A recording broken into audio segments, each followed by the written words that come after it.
Hello beauties, today we're going to be demoing and doing first impressions on this Essence beauty sponge. This is a comparable product to the beauty blender that runs for about $20. This one was only $4.99 and I purchased mine at CVS. I'm showing you here the packaging and that the sponge is a very compact kind of spongy material.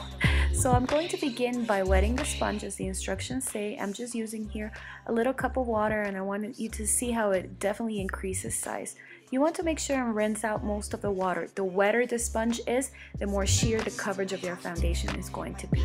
First, I'm going to be smoothing on a cream foundation in one half of my face to test out the sponge with cream foundation.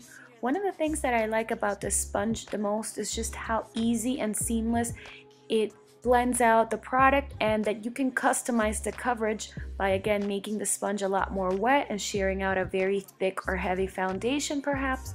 And then if you need more coverage, then using a lot less water when you use it, and that way you're going to achieve a more full coverage effect.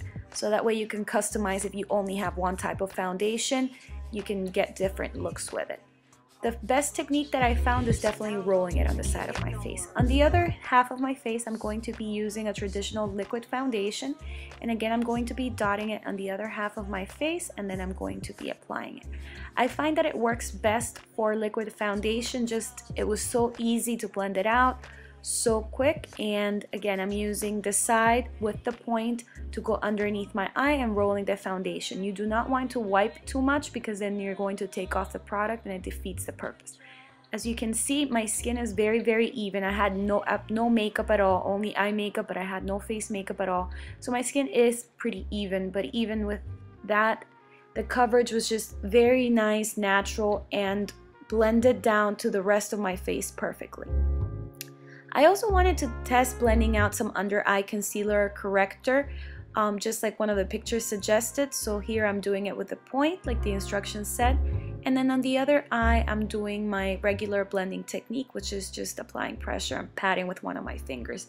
I definitely recommend not using the sponge to blend out under eye corrector because it shears out the coverage too much and the results are not as good. I wanted to show you that the sponge does become stained by the makeup. I also wanted to show you that it doesn't absorb too much of the foundation, which is great. Here are the final results. As you can tell, it's very even and very natural. I adore this way of applying foundation, much better than all of my brushes. Thank you so much for watching. Don't forget to rate, comment, and subscribe. Bye.